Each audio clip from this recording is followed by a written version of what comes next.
Hi, guys. Welcome to Mahogany Honey Podcast. Thank you for tuning in. Today's guest, I have my dear friend Michaelle and her husband.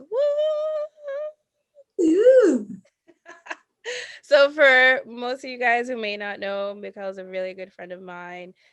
We actually met in grad school during, yes, we met at grad school. It was a mental health, and I was on the mental health and school counseling track. And as most of you guys know, I ended up going in a different direction. However, in the time that I was there, I met Mikhail and we ended up being roommates. And it was hopefully an everlasting friendship. And now she's all grown up, you guys. She's all grown up. She got a whole man, a whole husband. Oh, husband. Little sis is grown. Oh boy. and and so she has a lot of insight, not only because of her background but also just her general experiences, going through this journey. And so I'm excited for our main topic today, which is newlyweds time millennial romantic relationships. And so hopefully they can sprinkle some wisdom for us, and we can explore through our journey, how they became married. And throughout the conversation, we hope to give the listeners tools on how to navigate new love in this day and age. So go ahead, Miguel. Let them know. All right. As Alexa already said, my name is Michaelle. I am a licensed mental health counselor. Unlike Alexa, I kind of stuck through the field and The just shade of it all. a little bit and actually went through and became a therapist. What about you, babe?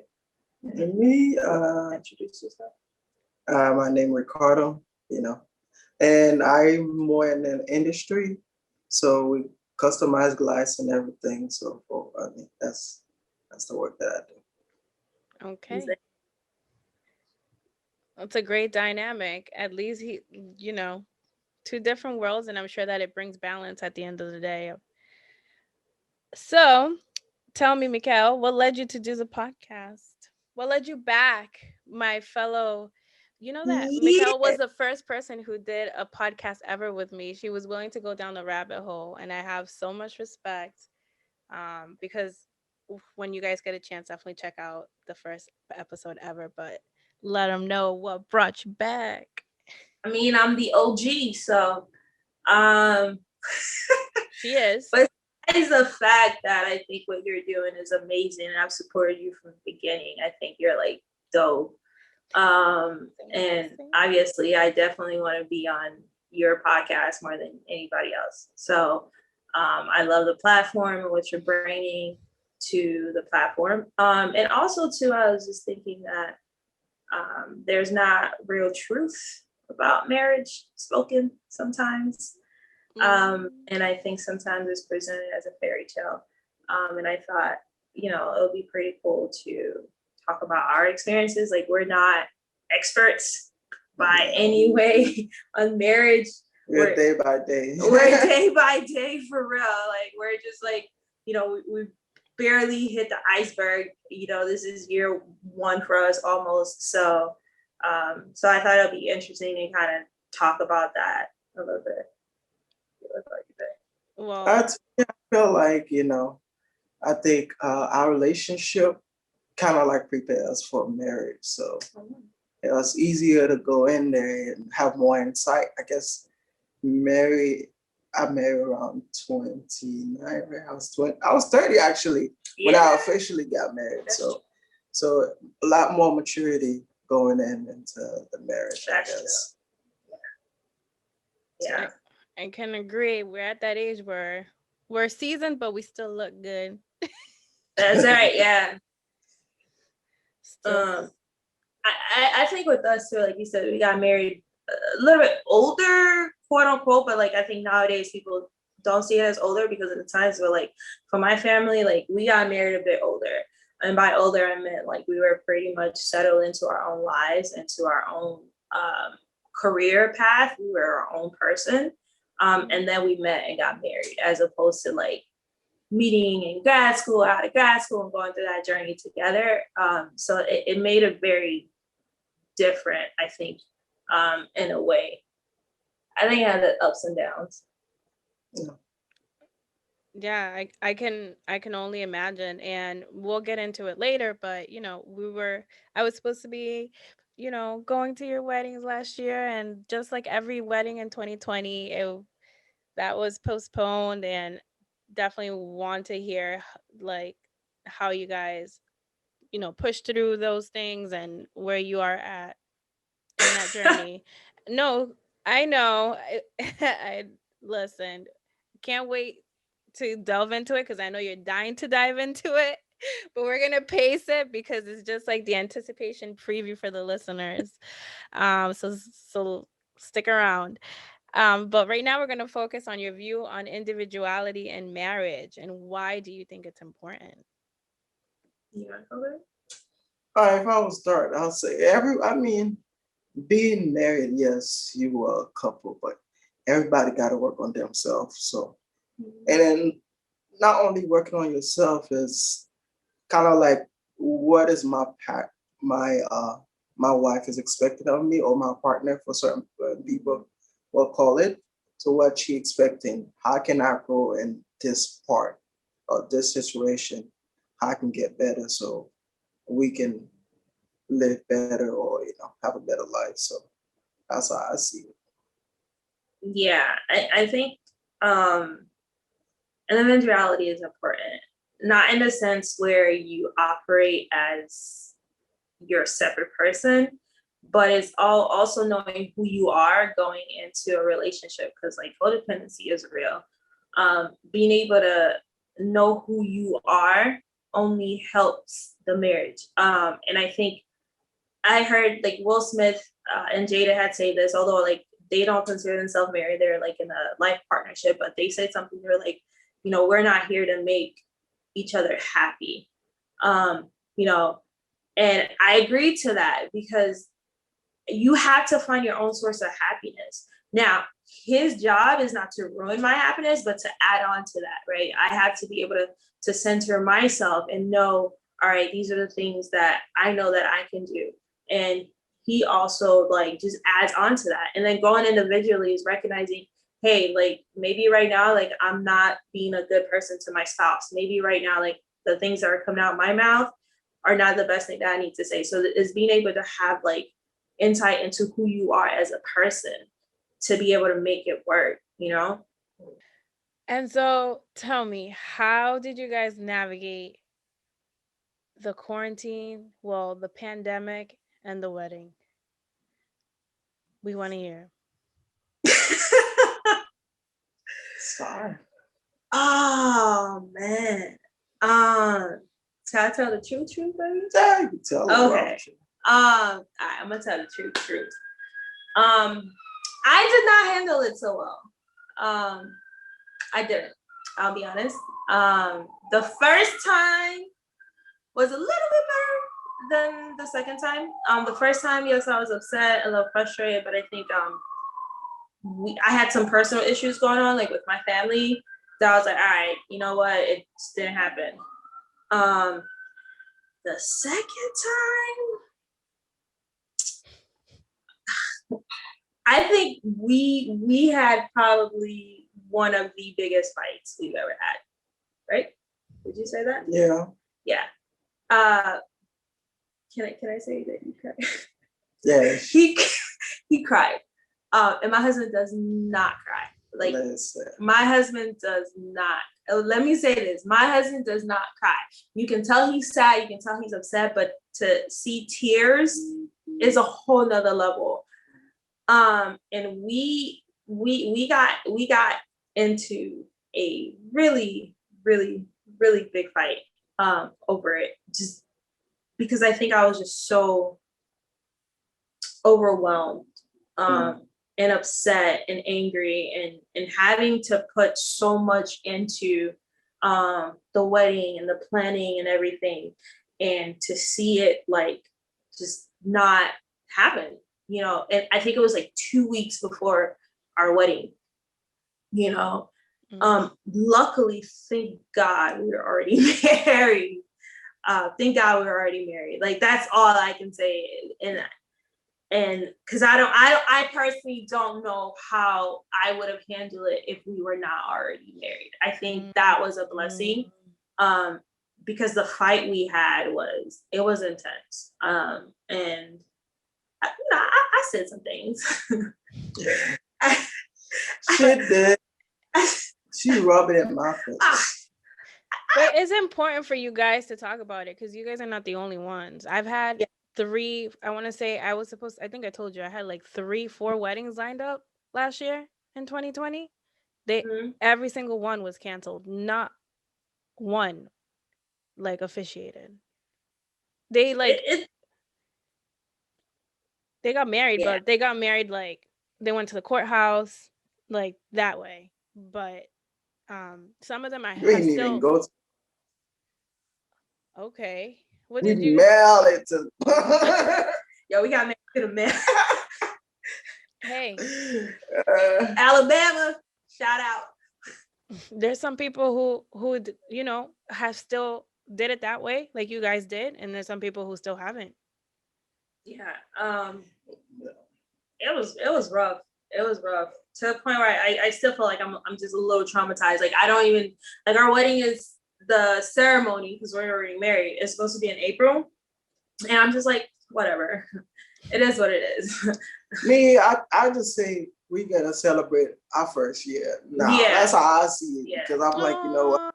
Yeah, we just get loose and everything. So not worry about how it goes. I'm like, as long as there's some music and food, I'm good.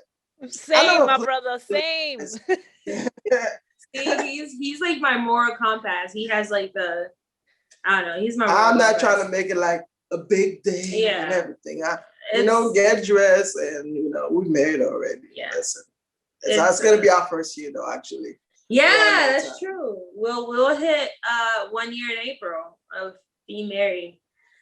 So everybody who went through the stress of planning a wedding during a pandemic, kudos to you. I know you went to a lot of stress. It was stressful. I think to the point where I had to like call my therapist. I was like, yo, that's valid. I had to call my therapist because I was so angry. I was so angry. And I think I was angry about the situation. I was also angry with him. Just because, I was just really angry with him. Just because I at the end of the day, ladies, you're gonna carry the most weight of planning the wedding. And I felt like he didn't really understand because I was still trying to have the wedding. I was like, we're gonna have this wedding, we're gonna have it at another venue. And he was like, oh no, we shouldn't do this, let's just wait. Like I'm like really impulsive. And he's more like, hold on, like, let's think this through. This is not a good idea. That like, yo, if we do this, this is what's gonna happen. I don't want you to be disappointed. So he's like thinking about all other ways, additional ways that I might get, disappointed. But then I think I was just stuck in, well, I'm already disappointed. So forget this. Let's just do this wedding and get it over with. But I think he wanted me to have a better experience than to make one of them impulsive. And like I said, he's like my moral compass. So we got into it like really bad. Because I feel like at a point when she was talking to me, it's like I was trying to block her from doing what she wanted to do. But at the same time, I'm like, do you really want to do this and not enjoy it? Because you want to do it and enjoy what you're doing. Because I feel like she was doing something just to I want to get over it. Yeah. Not enjoying the time. I don't think she would have enjoyed it. I'm like, if you're not enjoying what's going on right now, and listen, it's still terrible, there's nothing to enjoy in it, and still go and do something and we just waste our money and nothing special. Because we will have forced people to go to something that, hey, they get canceled too on the last day. So I'm like, I don't want to go to that stress. I rather postpone this thing. We married already. When it's time, when it's safe, So I feel like, the time that we had the wedding, the corona was really bad. Yeah, it was a lot of people was getting infected with the corona. So I'm like, I don't know, maybe it's God, maybe because we were about to have 100 people. What about our wedding have a couple people with the corona? So I'm like, maybe it's good in there. So I know it's gonna be frustrating for us. I think, and you know, I'm thinking about that argument, that discussion. Oh, you know what? It wasn't even a discussion at this point. It was an argument that we had. Because I like to say we have discussions, we have intense discussions, but I think that time it was a really, like, it was an argument. I think something he said to me that kind of like set me off. And he was like, well, you're forcing my hand to make a decision. If you make this decision, just know that if you don't like, if you're not satisfied, if you're not happy with doing this wedding the way you want to do it, I don't want to hear anything about it. Don't complain to me about it, that you're not happy, because I don't want to hear it. Because you know what? When you're not happy, I'm going to get the headache. He's like, I don't want to hear it. And that like set me through the roof. I was like, yeah, that set me through the roof. And he was I was really serious he about was dead it. serious. Like, and that's why I was saying that, it's like, you're already frustrated right now. right. So you telling me you want to do another frustrating thing, and then you're not going to be happy about it, and then you're going to come back to me again, which you already have, and double what I'm going right now. I'm like, hey, excuse me, you can go and do it. Listen, I'll be 100%. Whatever happened, it happened. I want to hear that. If it goes good, good. If it goes bad, listen, we leave it at that. Don't bring it. That's so funny though, because you usually hear of women setting the boundaries, but I'm hearing him setting a boundary that day. And I didn't like that. It kind of. She was mad, but because I'm like, listen, you forcing me to do something. And I'm like, I'm not even sure that's gonna work. And listen, I don't even know if people were willing to come, because we already tell them, hey, you have to be over there now. We gotta tell them, oh, we gotta be over there now. So I'm like, what if people don't come? What if the things don't go well? And listen, at the time, we feel like every couple area was getting canceled too. Yeah. So I'm like, what about we move there and then we go and then they cancel too? I'm like, yeah. I'm like, I'm not gonna do this. But it's great that at the same time, from what I'm hearing so far, you guys balance each other. But I also want to hear now a little bit, Michaelle, because I can't wait to get into this this question, because this is like the one question that like I'm probably most interested in, because I feel like it's gonna be definitely of service to other people who are in your profession as well. Like, for example, these circumstances that you guys are going through right now, and I definitely want to hear his take on it, like both of your takes on it. What are your thoughts on your expectations due to the profession you have? Because I know at some point, because I was in the mental health field or whatever, like, oh, you should know better on how to deal with circumstances and problems and conflicts. So what's your take on that? Yeah, no, I'm just a really, really great therapist. I typically don't apply that. And I apply something, but when you're in the heat of the moment, it just is. Like, I don't remember I'm a therapist. I'm the type of therapist who leaves that at the door. Like, I leave the office, my therapist hat is gone. Like, I don't want to be a therapist. I don't want to be anybody's therapist. I think where it affects me and us, I think a lot of times, like, I spend all day talking to people. I spend all day empathizing with people. I spend all day listening to people. I spend all day being supportive of other people. I spend all day being the rock for other people. You know, for some of my teams, I'm probably the most consistent person in their life. And not to toot my own horn, but I'm pretty darn good at what I do. And so once I've already exhausted that at work, I don't want to do it at home. And, you know, and I think that's where for me I lack, is because at the end of the day, my husband still needs my support. He still needs my empathy. He still needs me to listen to him. He still needs me to talk to him and to hear what he's going through.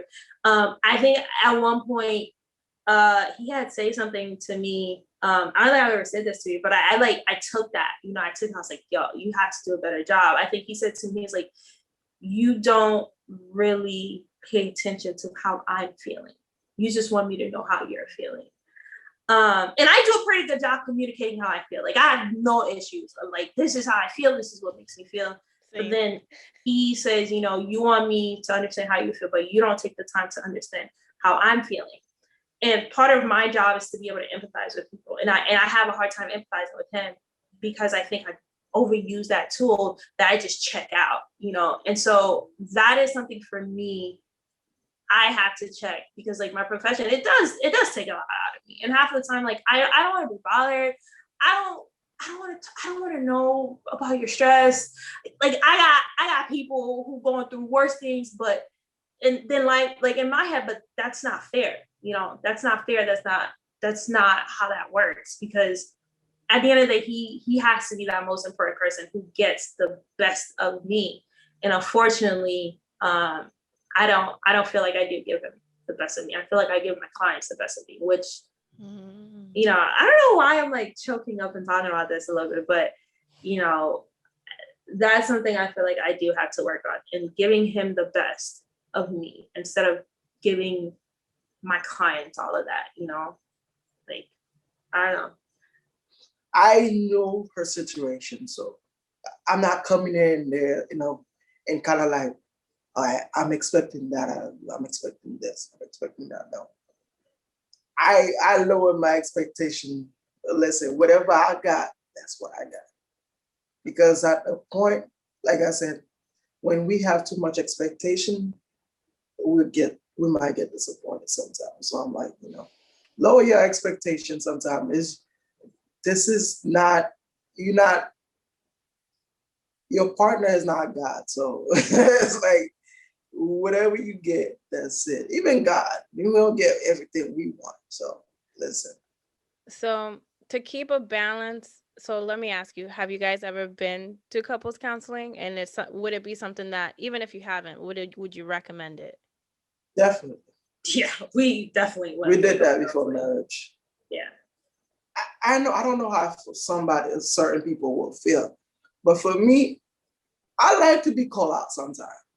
And I want to be called out with somebody that have no bias. Like, you're not just telling me, okay, it's like, okay, I'm on her side, so you and this. If you're telling me, hey, listen, you need to check this part, I'm like, oh, okay, so there you go.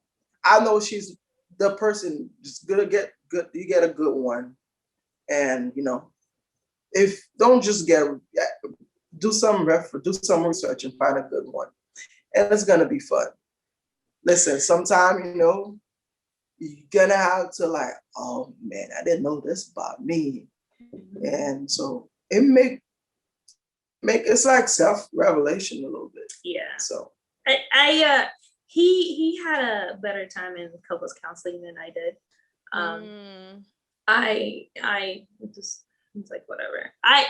My wife don't want to be called out. That's the thing. Not that That's the problem. No. That is the problem. Listen, that is the problem. No. Because every time that happened, my wife was like, oh. That's not true, honey. Okay, so here's my thing, right? As a therapist, I'm very critical of other therapists. That's same. I'm very critical of other therapists. That's one. And there are certain things that, and I'm not bad. I don't want to bash her. She wasn't a bad therapist. She was very good. Listen. Yes. Okay. She was decent. All right. So there's two things for me. Okay. And you know, if some of my clients say this, I wouldn't feel any type of way. I like having a Black therapist. Number one. I like having a Black therapist. And number two, I'm not a fan of over self-disclosure in therapy sessions. I don't need to know certain things about you. I don't care. And so I am very, very critical about certain things that, like, as a therapist, I'm like, okay, all right. But we are both very headstrong in who we are. And I think in the beginning we have talked about like how we both were very set in our individuality. Like we were both set in who we are. And so we have very set beliefs. we have very set how we grew up. We have very set ways we do things. And now here we come with each other and you're telling me this how you do it. No. And telling me this is the right way. No, it's not. But just because it's right for me doesn't mean it's his way is wrong. And so learning to agree to disagree was, I think, the best thing we had to learn how to do. I think we did this one exercise. It was a communication exercise where we had to learn to listen, and just listen without interrupting, because that was one thing he used to do to me that would, oh my God, it would irk my every core, where we would be having a disagreement. It could be about the weather, right? And this is and I'm explaining my perspective and he's interrupting me to get his point across, and he's not even listening. And that, I was like, stop listening to respond, but listen to me. So that was one thing that he had to work on, which I thought was like, oh, he did it. Like, he literally, and if he has to, he's like, I'm sorry. I know. And then if he's like interrupting, he's like, oh, I'm sorry, baby. I'm sorry to interrupt you, but this. One thing that I had to do was learning to accept his views and be like, all right, I'm gonna agree to disagree, because I was like, no, you're wrong. You're wrong. I should be like, oh no, you're wrong, you're stupid, you're wrong. Okay, whatever you say. No, you're wrong. And I would keep going until I proved them wrong. And so I had to just be like, okay. I don't know if this ever happened to you guys. Kind of goes back a little bit to like knowing when to have the conversations with your significant other. Like, for example, if someone tries to have a heavy conversation with me without like telling me that they want to have an intimate, deep conversation with me, especially in the morning, I might square up with you. Especially like if you like, if you're doing it slowly and you're like probing, where you're like asking questions, but I know I finally, you get to like the question that I know you want to ask, and you know that I'm not even in the mind space. I haven't even had my coffee or my tea yet, and you're over here like going into a deep conversation with me. I don't know how you guys react to that, or if you guys have ever had that experience. What would be like your advice? I mean, I think that happened to us at night, not morning. Yeah. So my wife will start a conversation and I know where it's going. It's like, I'm like, if you wanted to have that conversation, that in the heart of it, I mean, like I said, I'll literally say, I was like, okay. Is that what you wanted to talk about? Do you feel blindsided when that happens? You can smell it coming. I think you can smell it. As soon as you start talking, I'm like, I'm being tricked right now. I feel blindsided because I'm like, oh, come on. Like you know how I wake up in the morning. I'm in delusion mode. Like you can tell me something and I'm like, huh? Like it takes me like a good 20 minutes to be like alert, program myself, to be alert. And so for, you know who loves doing that? My mom loves to have heavy ass conversations. I'll fall asleep right there. You know, that's a trick. I'm telling you how to get out of it. They talking to you, go right back to sleep. Go right back to sleep. Listen, don't even bother doing that. Go right back to sleep. And you solve that problem. Listen. And I was just like, you know what, whatever. But I think there was just one day I was like, no, you're gonna get up. You're getting up. You're getting up. Like I made sure. I was like, oh, you need to sit up. And I was like, are you coherent? Are you understanding what I'm saying to you? Because he will respond and go right back to sleep. I guess I'm the guilty one when it comes to the blindsiding. But she caught me at night though. Yeah. At night, that's when she tried to have it. Because in the morning, because I work night. So so at a certain time, I can give you a response, but I'm not gonna be engaging in conversation. Because I'm like, I don't think that's the right time. Because like I said, I feel like I'm always awake If you ask me anything, ask me where anything where I'll let you know where it's at, even though I'm in a sleeping mode and stuff like that. So is it fair to say? So would you say that it's fair to say then to communicate that to your partners? No, it's definitely say same thing. I'm not ready to have that conversation. They apply to it. Just let them know. Hey, and I know you want to talk about it now, but listen, give me some time. So I'm gonna turn up the heat a little bit. Okay, go ahead. Tell me. No, one thing that I learned to do, especially in the morning, if it's like pressing for me, I was like, you don't have to respond, but I need to get it off my chest. So I will say it and then I will leave because I honestly, I can't expect, because like in the beginning, I used to expect like a dialogue, especially in the mornings. At night, yes, I expect a dialogue because you're fully awake. But in the mornings, I know he works night. But if it's something that's pressing for me and I'm about to go to work, no, I'm gonna wake you up. I'm gonna wake you up, and I'm gonna drop the bomb. I'm gonna let it off my chest. You can go back to sleep on it, and get back to me. I'm gonna tell you the good response. I hear you. Yeah. I understand you. We'll talk about it. Thank you. I think I'm learning. Yep. I'm telling you, like, yeah. So would you, to turn up the heat a little bit now? Water. To turn it up, because we're here now. I think, would you say that knowing when to address triggers is a little bit different though? The urgency behind it, or no? Specifically for you guys. Triggers in terms of what? Triggers, like for example, something happened that was triggering for you, and you're like, if I don't address this right now, we're gonna have problems. Like there's certain things that you can have deep conversations about, but I think that when it comes to triggers, for me at least personally, it's a little bit different. Yeah, so I think it goes back to in the beginning of knowing who you are and knowing how to manage your triggers. So that was one thing I had to learn to do. Like you gotta learn how to manage your triggers, and not expect that person to manage your triggers for you.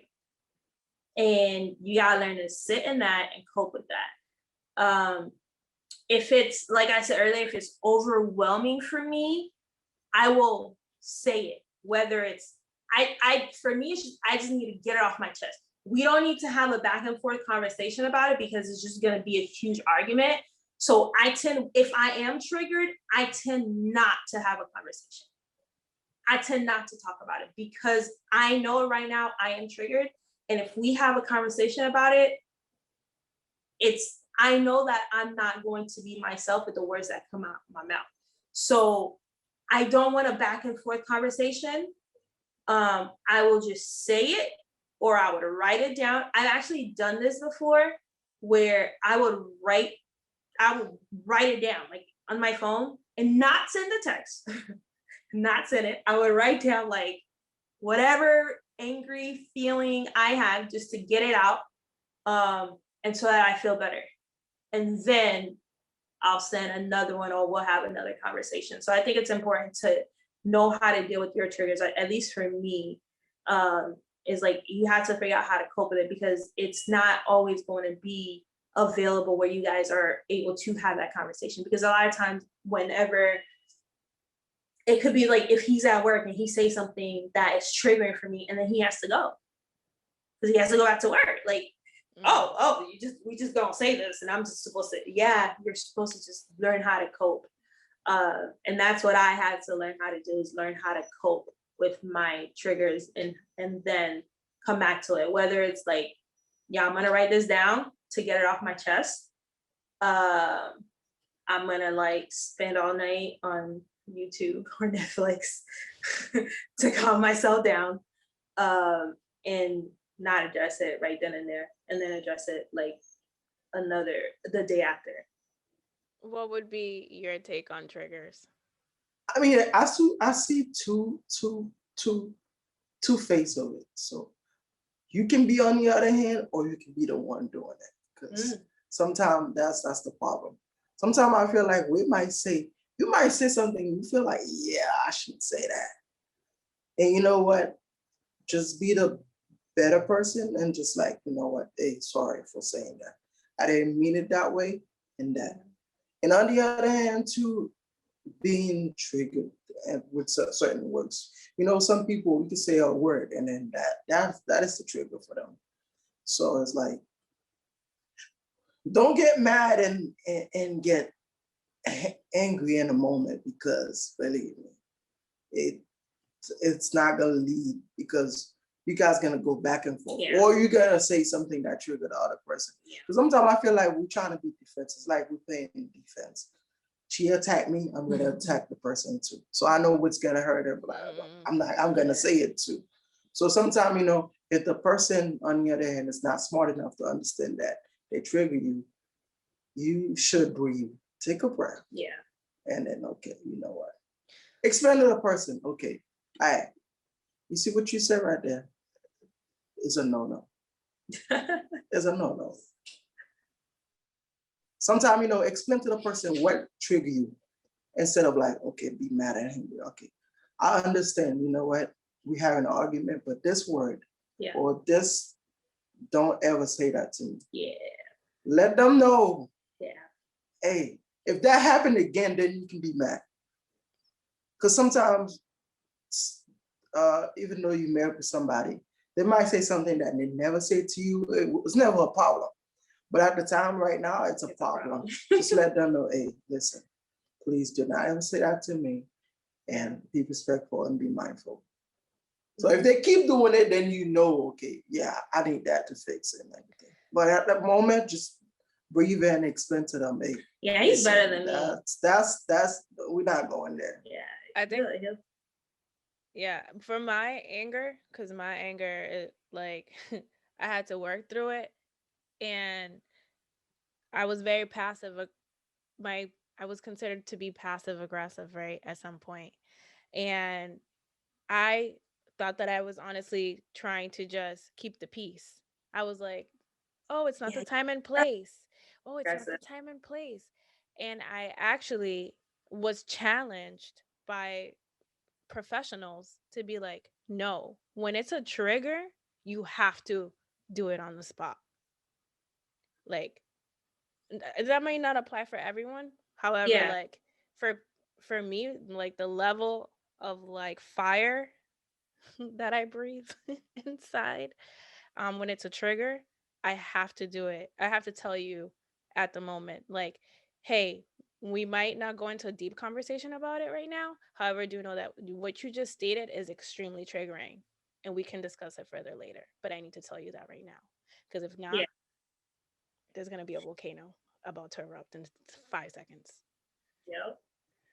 I think it boils down to knowing who you are as a person, right? Because it looks different for different people, you know, and being able to verbalize it. I think the key is when we went back to the beginning of like talking about individuality, you know, do you know individually, do you recognize when you're being triggered? I think that's another thing too. Like, do you recognize when you're being triggered? Because I think a lot of people just act in a deep defensive. Like my husband said earlier, like you just want to get defensive, but you don't realize why you're getting defensive. It's because you're being triggered. And so you're never addressing the fact that you're being triggered. You're never communicating that with your spouse, that you're being triggered. And all you're doing is just going back and forth in a petty war. And that's not cool, you know. So absolutely, like address it, whether it's like right then and there for you, whether it's like you're the type of person who has to stay right then and there, whether it's like you're the type of person that, okay, I know I'm being triggered, I need to take a moment and I need to come back and then tell you, hey, what you said was a trigger for me. You know, I think it's back to individuality and knowing who you are as a person. Like my husband does a pretty good job of like telling me on the spot, hey, like you're crossing the line with what you just said. Right then and there, like, and he'll say it in a very calm manner, like, you see what you just said? You don't even realize, you don't even realize what you just said right now. What you just said, not cool. So he's that person. I'm more of the, I immediately shut down. I don't talk. I stop talking. I find a way to calm myself down.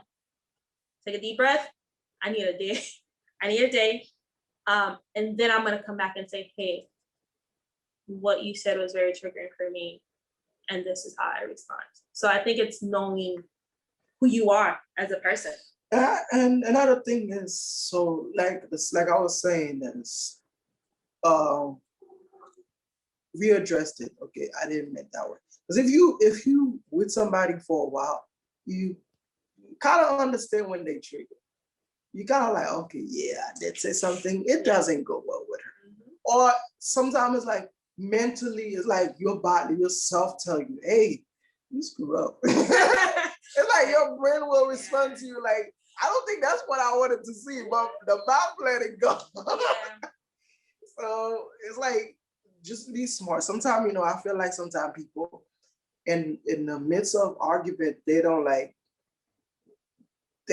want to even themselves is stopping them, they want to go to it. Sometimes it's always stop to apologize sometimes. I feel sometimes people get, I shouldn't apologize or something. It's a good thing to do. If you're wrong, just listen.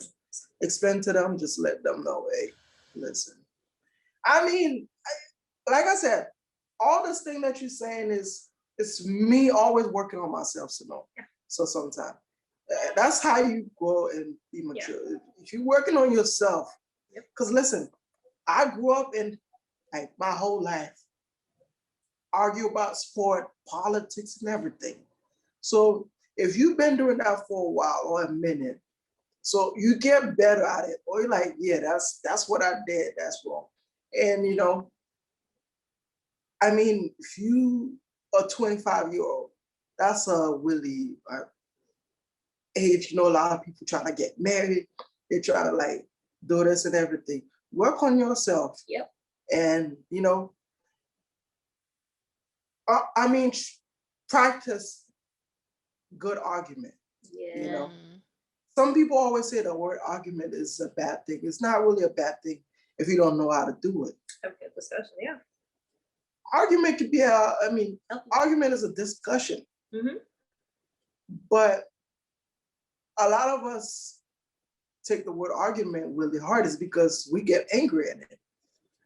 It's because we're not doing it the right way. Ooh. So, we don't know how to apologize. We take things personal. A lot of people take personal. You can say what they're like, oh, yeah. Ooh, you shouldn't say that. Yeah. A lot of things sometimes, we take too personal. And he tells me that all the time. And it goes straight to our head. He goes, you're taking everything personal, but I was like, it is personal. But it's true. I think it's true. It is very true. Y'all, kudos, gems. It's true. You got to learn. You have to learn how to disagree. You have to learn how to have an argument without going for the jugular. Like Malcolm and Mary. Oh my God. Oh, I wanted to pull my hair out like this. As a therapist and as a person, I was like, this cannot be healthy. You guys cannot continue to take these shots at each other and think that's okay. Like, don't it happens, her trauma. And that to me is not cool. Like, you have got to know, and you gotta know when to stop. Like, you really do. You gotta know when to I went too far. Yeah. And then let the words, I'm sorry, come out your mouth. I'm sorry. Let those words come out your mouth, because it's important. Like, people get so prideful. I think they want to win. Yes. They want to win. Yes. And we were like, I'm not gonna lie, like we get like that. Like, we're not perfect, but we get in the beginning when we were dating, that was us. Like, yo, no, I want to win. You're gonna get it. But once you realize that it's not about winning, it's about trying to understand each other, it's a different ballgame. Understanding, I think the pastor we had said this to us, and it stays with me, is you guys are on the same side. You're on the same side. Understand that. You guys are a team together. You're on the same side. So you got to figure out how to win. It's like a basketball team. A team, for example, LeBron and what's the guy's name, baby, that he's playing with? AD. LeBron and AD, right? You think they don't get into arguments as teammates? Absolutely, they do. Absolutely. But do they know that, yo, we're on the same team and we got to figure out how to win? Once you figure out you guys are on the same team, your arguments will look very differently. And it's going to be like, okay, we're going to have this discussion. It's going to be about how can we win together, you know? And that's what it is. Put your pride aside. Put your pride aside. Humility and comes a long way. And it's hard. It ain't easy. No, I mean, the other thing I can say, just not to cut you, is like, see, he's learning. Listen, so if I'm gonna have a discussion with you, I want, after we done with that discussion, I can hug my wife, and you know, I kiss you and go to sleep. Yeah. Keep that in mind. Yeah. If your goal is to be, you know, sleep on the couch, on the thing, yes, keep doing what you're doing. But if you want to sleep on the bed and be on the head mind, just be mindful of the discussion. Okay. That's not about winning. It's about, okay, let me tell you how I feel. You tell me how I feel. And we kind of understand each other and see how we can compromise. And then we can move on from the subject. Yeah. Say how you feel. Let the person tell them how they feel.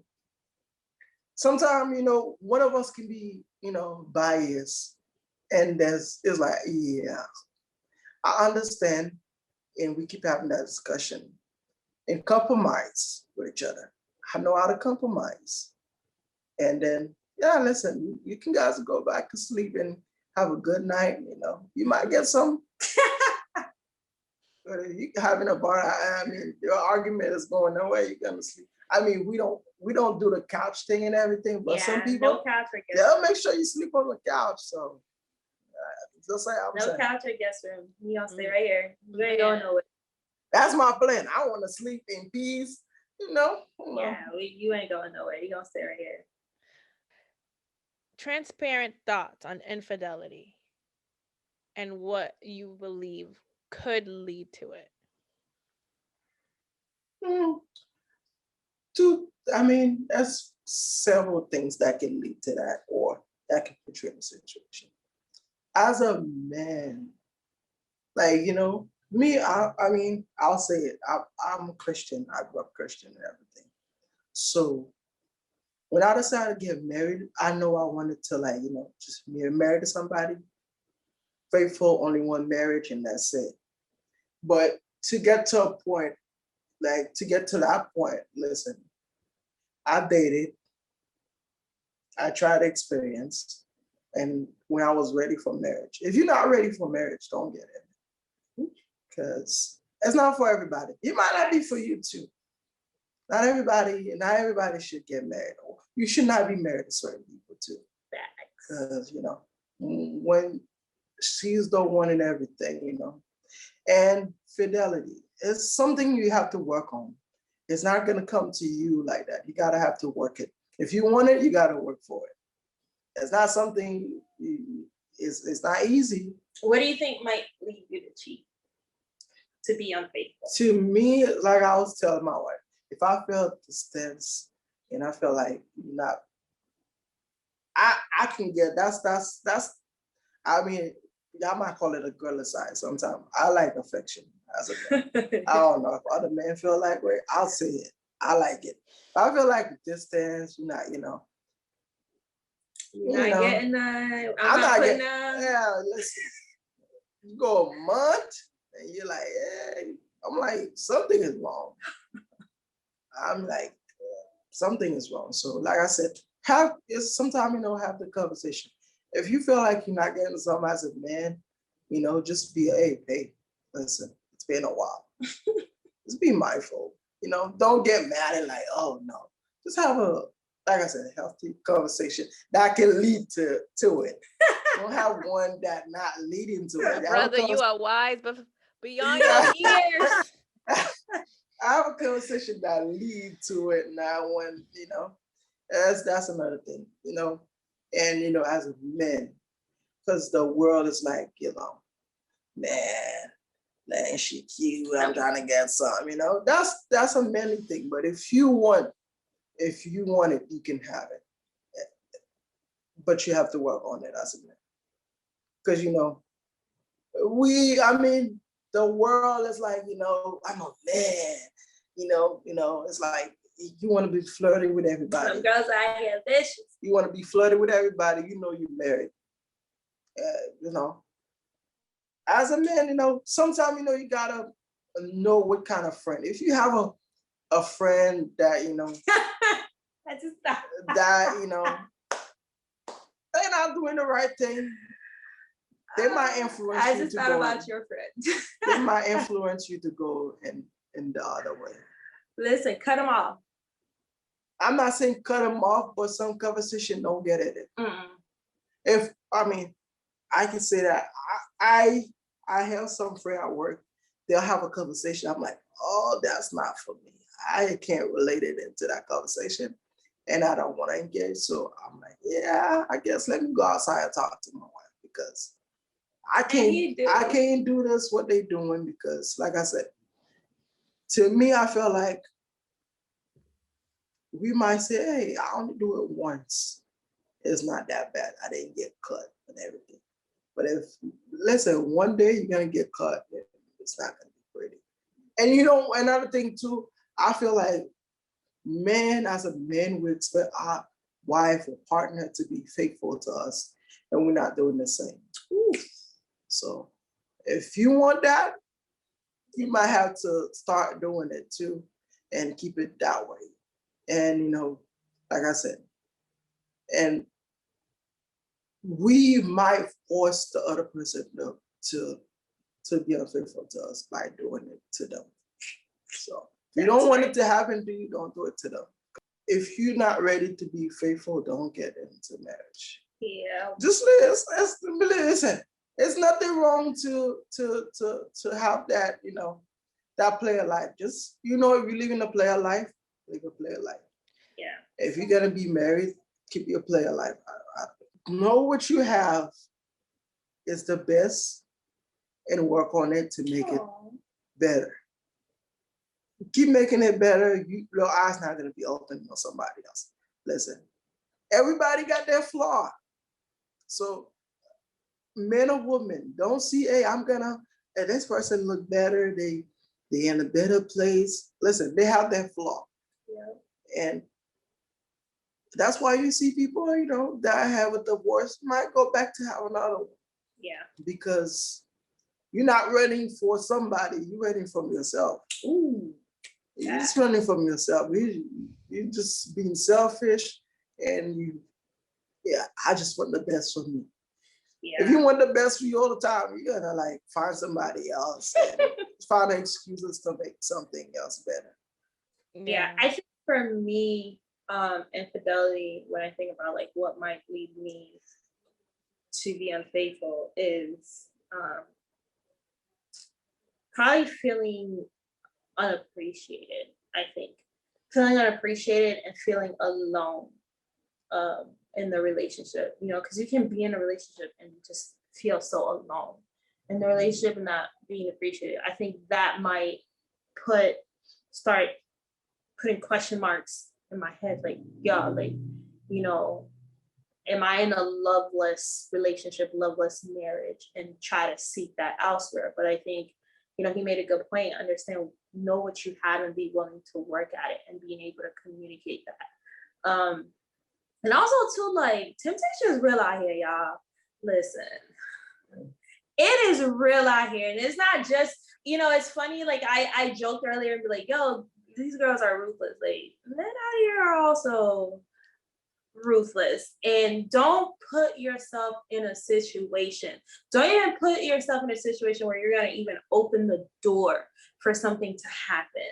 Close all, don't even peek through the window, sis. Like I remember I was at work, man, and you know, I'm telling the story because obviously, like, I already told my husband, and there was this police officer that came to work because I made a report and he had to come in and follow me. Sis, tall, dark, and handsome. I was like, oh Lord, Tall, dark, and handsome, and he was really sweet to my clients. You know, if like tall dude, buff dude, and he's like really sweet to this little girl. I'm like, oh my goodness. And he was macking. I was like, oh Lord, good God. And he asked me out. And I was just like, we're just gonna brush through this and I'm gonna go like this so you can see the ring on my finger. And he like, I guess, asked me to help him come set up his office, you know, asking me ideas, then he'll take me out to lunch. And I was just like, we're not entering this. And he had my work phone number. And I was like, look, and I immediately, and I told my husband about this. And some people were like, what? You told, I was like, yo, babe, this fine dude just asked me out. Just like that. Just like that. And people were like, what? What did you? I was like, yes, what? I'm going to tell my husband. You know why I'm going to tell my husband? Because then now I have accountability. You know what I mean? Like, I'm not hiding this because now I have accountability. He knows this dude just asked me out. And so, and his answer was like, tell him you're married and your husband's coming on a date. But it's real, like temptation is real. Let's say I did entertain that. I did go on this innocent lunch with this dude, even though I told him I was married. It's just an innocent lunch. I'm just helping him with, it's innocent. But the fact that, you know, this is somebody who you're attractive. Like, I'm not naive enough to think that my husband is never going to find any other woman attractive, or I'm never going to find anybody else attractive. But at the end of the day, it's knowing what I have and who I have. You know what I mean? And it's like, don't even go there. And communication between me and him was about the case, professional, and I delete that number, sis. Delete it. You ain't got nothing else to talk to him about. Y'all don't gotta go back and forth. And I think a lot of times people get caught up in that. You know, yeah, some people like to be entertained. Yeah, don't entertain it. I listen, you're married. Do not entertain anything. And men like that though. Yeah. If you want to be entertained, they'll entertain you until they get what they want. Yeah, and you're gonna get caught. And you know, you gotta be the entertainment for them. Yeah. So I think for me, it's same for women. Not entertaining anything. Like, I don't entertain anyone. And that is done strategically. Because although we may not go in with the intention of I'm gonna cheat on my spouse, but who doesn't love attention? Who doesn't love sweet, no matter who it's coming from? You know what I mean? Who doesn't love sweet things being said to them? Who doesn't like being asked out? Come on, like it brushed my ego. It made me feel good. I came home to flowers though after I told him. I always get flowers, but that's true. He always gives me flowers. That's not why you get flowers. But you did went out and got me flowers that day. No. Yeah, and then you did. Like that next day I came home, there was flowers. I don't think that's why I did it. But needless to say, there was flowers. I said, having open conversation. Like, when she called me and had that conversation, I didn't take anything in my head. Because like I said, sometimes, we insecure and everything, and all this thing can, make it worse. Like I said, trust your wife and husband so they can make the right decision. And starting from you, making the right decision. It always starts from you, because I cannot control what my wife does. And the same thing. And I do what I have to do and everything. So like I said, the same thing. I just don't entertain any other woman, because I know how I get. Believe me, I don't. Because listen, I know it. Listen. So my perspective as an outsider, as an external party who has witnessed some of her friends do this, I want to speak for the people who have unfortunately been in situations or circumstances, because at times we think, oh, the friends are the bad influence, right, or whatever it is. I want to speak for the people with that comment, because me and Michaelle spoke on this. And at times we're blindsided ourselves. A person might have an agenda, and at the end of the day, you have to take accountability for your own actions, because there's been times where I've been blindsided and used as a single friend, to go out to with a married friend, and they basically like, and you're like, oh, and then it's like you're sitting there, and then you feel like, wow, you put me in a circumstance now, in an uncomfortable circumstance, because I know your spouse, and it's like not, and it's selfish too to some extent, um and it's like you're living, and it's like girl code and guy code as well, because at the same time, like, it's not your place to address, and you got to mind your business and drink your water, but then at the same time, it's like, this is your friend. Mm-hmm. So I want to speak for the for the friends, for the single friends who do sit In there. that case, I feel like I know you can say somebody is your friend. I do the same thing. I always, but I only do that with somebody I'm close with. I'm like, remember you married. When they tell you something, they say, just give them that word and say, remember you married. You don't have to say anything. Just tell them that word, that key word. Remember you married. You don't have to say anything. And then that means whatever you're doing right now, I'm not condoned to it. It's your decision. So if things come in, don't say I didn't. I was helping you. I was okay with it. No, I'll let you know.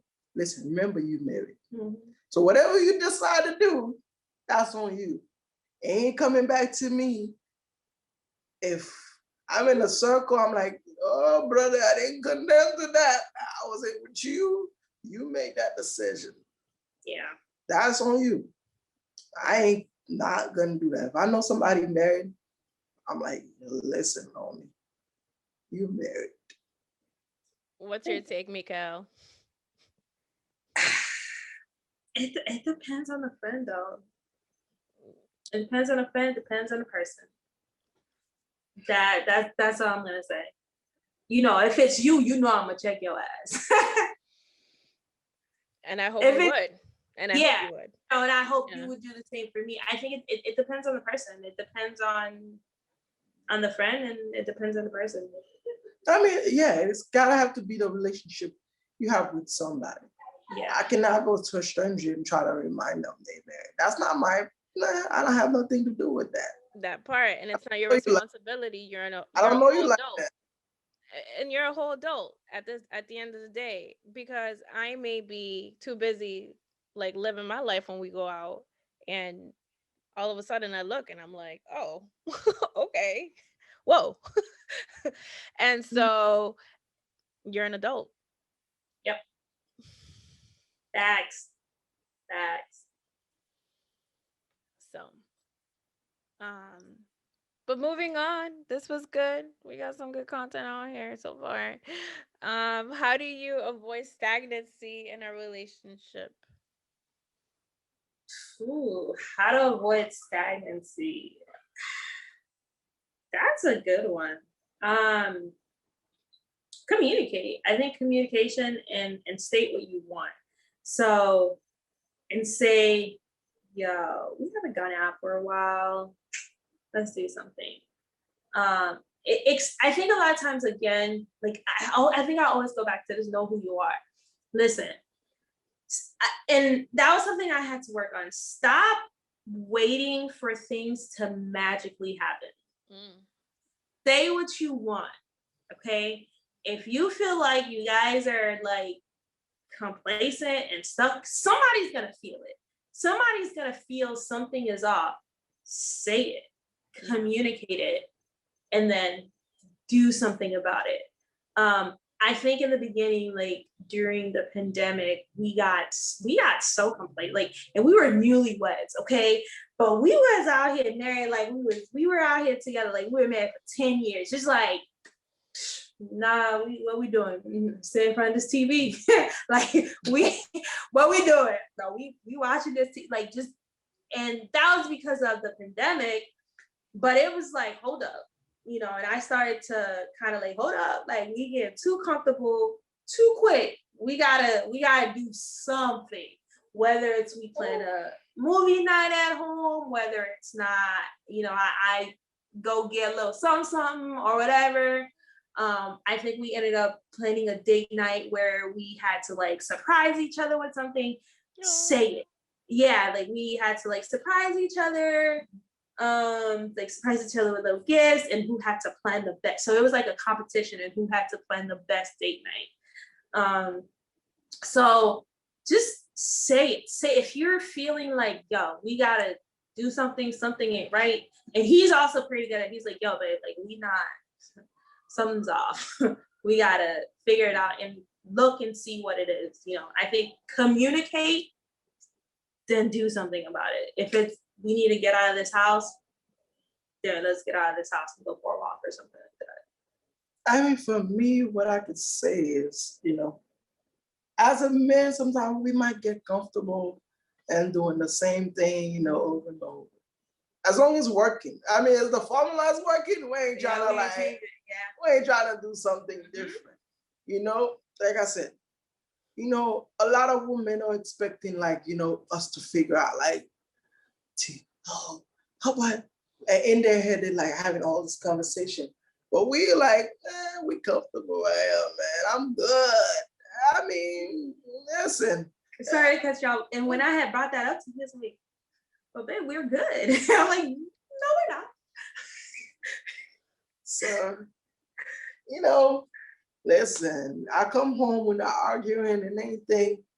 We eating together and everything, but a woman, always want to feel special and everything. So, I mean, I was bringing her flowers all the time. No. Listen, she was yes. getting, what she told me to a point?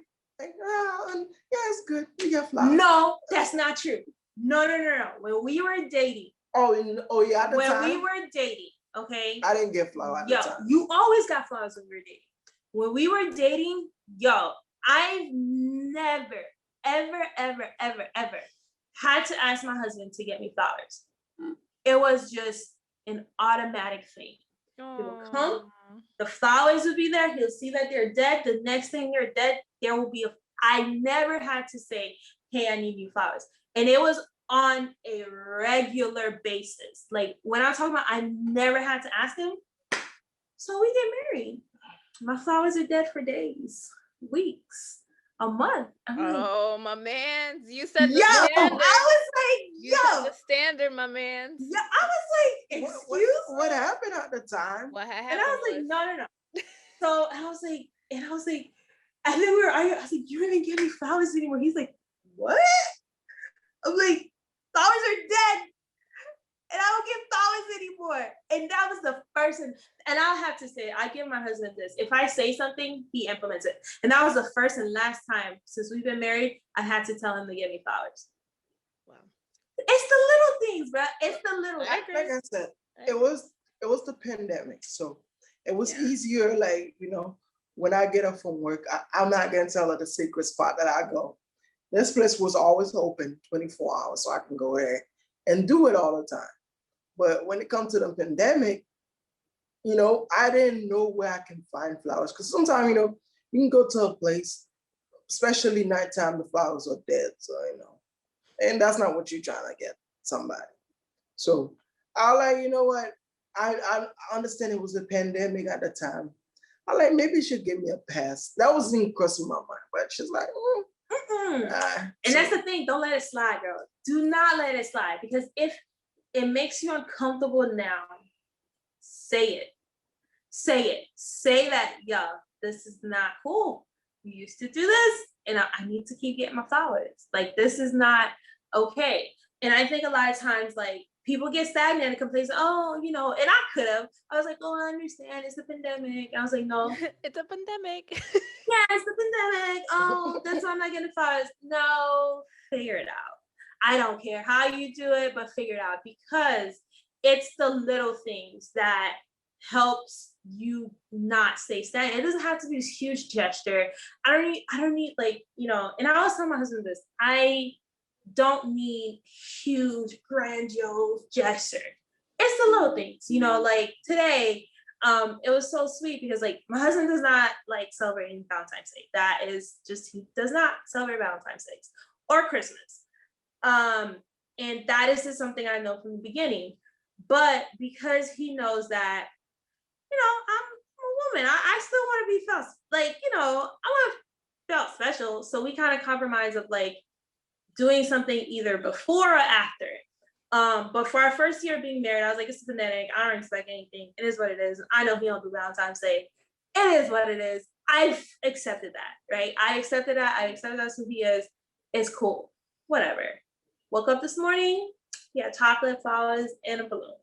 I was like, oh, that's sweet. Like it's the little things, we don't have to do a big thing. We don't have to like celebrate because I know he doesn't like it, but it's the small things of the small compromises that you make, to make the other person's day, whether it's like I cook something I know he likes and, making those little sacrifices, those things matter. I mean, to avoid that is like I said, date night, something that's very important. You can be married for 20 years, 50 years, whatever, you have kids. Plan date night, make something, take your wife out, make her feel, very important. Sometimes, put a little spice on it. Today you might put some, how you call it, the ground pepper. Tomorrow put some cayenne pepper. Make a difference sometimes, Spice it up. Yeah, don't do all at once, like I said, plan ahead. I done messed up for his 31st birthday. I gave too much. I was like, oh, catch me in 10 years, huh? So where are you guys now in your journey? Where are we now in our journey? We're getting close to our first year. Yeah. And, it feels like we've been together forever. So, I'm kind of like, I'm happy where I'm at right now. We still having important discussion because, listen, so when you want a better future and everything, so it make the expectation levels like higher. So, another thing I'll tell any young person that, like I'm in school, so if somebody don't know, I'm trying to go back to school and everything going. But if you can get anything before you get into marriage, please do it. Don't try to wait for later. Anything you can do before you get married. Get yourself in a better place before you get married. Inside of marriage, everything is double. Because now you have somebody that you want to keep her happy. You don't want everything to be the same, like you saying in the color session. So put yourself in a better place. So, and if you're in a better head space, it's easier to handle your marriage. All you have to do is take care of your marriage. And your job, whatever you do at the time, is less. If you have multiple things to do at once, it's harder. Yeah. Like I said, you might not pay attention to certain things, certain details that make the other person happy. So yeah, that's about it. Where are we? I think we're getting close to year one. We still like each other. We haven't killed each other yet. I'm not planning to. I don't want to. But I think we're in a place where we're still solidifying our foundation as a couple. We have it, but we're strengthening it before we introduce additional factors. Okay. Right? If you know what I mean. Yeah. And so making sure that our foundation is as solid as it is as possible. So I think we're still in that place where we're growing. I think we went through the phase of like merging together, whether it's like our bank accounts, like our bank accounts is merged. I know people gonna have different opinions, but yeah, we have the same bank accounts. Everything is merged, his address and everything has changed. So we went through the merging process, and so now we're in the place of making it sit well to introduce additional factors for us. I feel like that's where we're at, and it's a challenging place to be in. I will say it's a challenging place to be in because, you know, it's one thing to be here and to be okay with where you are and to be stagnant. It's another thing when the two of you have dreams and goals and have passions, and finding a way to reach those goals and passions together. You know, and it's one thing for me to have my dream and to go after it alone. It's another thing for us to have dreams together and moving together with it, where one person is up here and the other person not. Like he said, like, I'm Usain Bolt. Let's get this done. And he's like, slow and steady wins the race, baby. Slow and steady wins the race. He's like the turtle in the story who takes forever, but eventually wins. But I'm like the Usain Bolt. I'm like, let's go, let's go, let's go. And I'm already miles ahead. And so that's our challenge right now, is being able to walk each other's pace in order to set ourselves up to introduce like new factors and new goals and new amazing things that we want to do. Because, you know, we have dreams and goals of things that we want to do as a couple. You know what I mean? And I think that's a different thing. Like, your dream is not just you anymore. It's us. Like, what are we doing? You know what I mean? Yeah, absolutely. I would say to the listeners, to definitely check in on your friends who are married and check in on your single friends as well and be there for support, because you guys can learn from each other. I think that I learned from you, and yeah. Oh, if anybody listening to that thing, I think what I say, money is the cause to a lot of divorce. Please listen. If you can do the best possible, listen. I know she was like, shoot, my wife is always want to know every details about expanding and everything, every little details, you know. So That's good. me, I grew up in kind of like a family. My dad have his own account, my mom. So whenever they do, they're like, hey, send this to over here, and then we good. Peace out. That's it. But for my wife, I had to understand. So my bank become her bank become my bank. So listen, and I say, use my account to pay all the bills. So we pay all the bills on my account, and then we keep the other one for this and that. Have a better plan of how your finances go. If, like I said, we decide to give ourselves allowance. So if you can like have a personal card, like we have a cash app. So a cash app card, we make it the allowance card. So we have our own little thing. So if you want to still feel like you're in charge of your money, you got that little card that you like, yeah, that's my money. I'm swiping it. It might not have a lot on there, but I'm swiping it. I don't care what you do with it. I have type. I'm typing mine. That's what's yours. No, there's no such thing as this is mine. This is not. So if you still want to have that feeling, you can do that too. Yeah. Because I feel like some people, you know, they're like, oh, it's my money.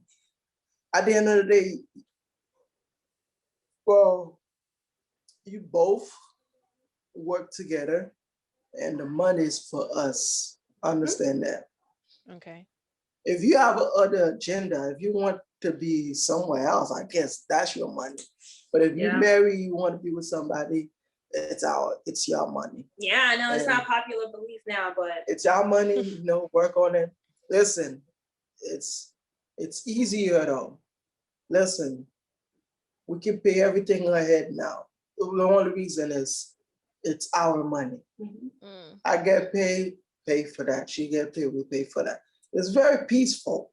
Yeah. And believe me, that is very helpful though. No, you dropped a gem. I think that definitely is important and can make or break our relationship. Yeah. And it's not popular opinion now, you know, I think I know, and whatever works for each people, but for me, in my household, we have one bank account. That's what we're doing. We have one bank account. We have our savings. This is us, because the thing is, for me, you can't choose to unify in this aspect and then not choose to unify in others. For me, you know, and for other couples, other things work, but for us, because we tried it in the beginning, we tried the 2 separate bank accounts, and it was just like too stressful. It was just too stressful trying to manage both accounts, trying to manage the bills and this. And it was just like, no, we're gonna merge this, and this account is gonna pay the bills. This account is gonna be for whatever it is we want to do, and it's just since then it's just been smooth sailing. Yeah, we don't even think about it. No. Smooth sailing. Oh, nice. So and you got people that have been married for years, and they still talking about they have that money issue. Yeah, we're like. And listen, if all you had to do is sit down and say, who's gonna be unselfish, and just let that go, because sometimes it's gonna be one person that don't want to let it go. Yeah, it's my money. it depends on relationship you have with money as well. I mean, there's so many reasons. And your upbringings too. Yeah, your upbringings have to do with how you grew up. Like I grew up in my household, like there was no such thing as, even when we were working, it was like, what comes into this house is put back into this house to help this house. You work, okay, well, the electricity bill need to pay. You live here, don't you? So this is not just your money, this is our money. And my dad said, like, one for all and all for one. That's it. That's how that works. So you bring money into this house, you live into this house, so it contributes and it goes into this house. There's no, you know, this and that. But that's the thing.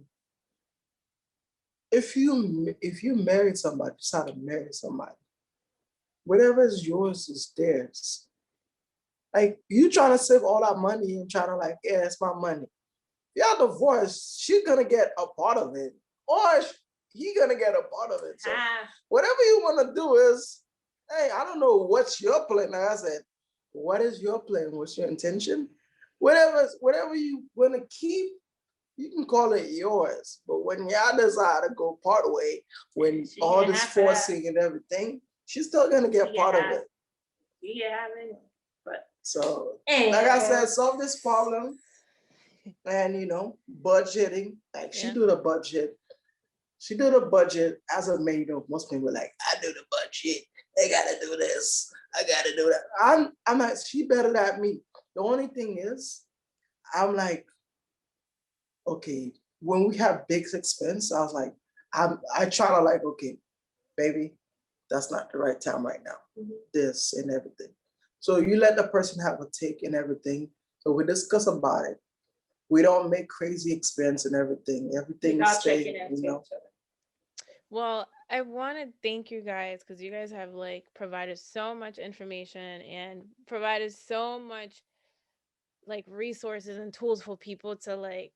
I'm like, I'm gonna write notes after I'm done with this. Like, once this thing uploads and converts, I'm gonna be, because I have to go back to them. I'm gonna be like, and maybe look into that and that, like, because it's like you guys really have dropped so many gems and have said so much.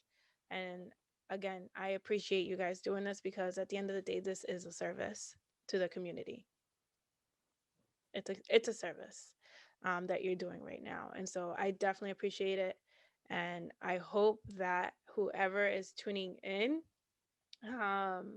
could definitely, you know, write us suggestions or give us like some feedback and what you felt was helpful. And anything else you guys might want to add before we close the episode? Thank you for putting this together, for being the brains behind the whole operations. I mean, I told you from the beginning, you know, I know you believed in me from day one. I know, like, OG, and I knew from the beginning that, you know, this is your baby, and so I know that it takes a lot to have your baby being entrusted to people. So thank you for allowing us the opportunity to come on. I don't take that lightly. I know how much this means to you. So we really, truly appreciate it. And, we are not marriage experts. We are just, we're just learning along the way. And, and disclaimer, this is what works for us. I always say, this is what works for us. And if it doesn't work for you, by all means, if it applies, go with it. If it doesn't, then let it slide. Let it fly. That's just my only disclaimer. We're not telling people this is how you need to have your marriage, this is how you have your relationship, but this is just like the authentic truth of us, of who we are and what we've learned in a short span of time, which felt like forever that we've been married. And hopefully, I look forward to doing this 5, 10, 15, 20 years from now again, because I know that's how far this podcast is going to go.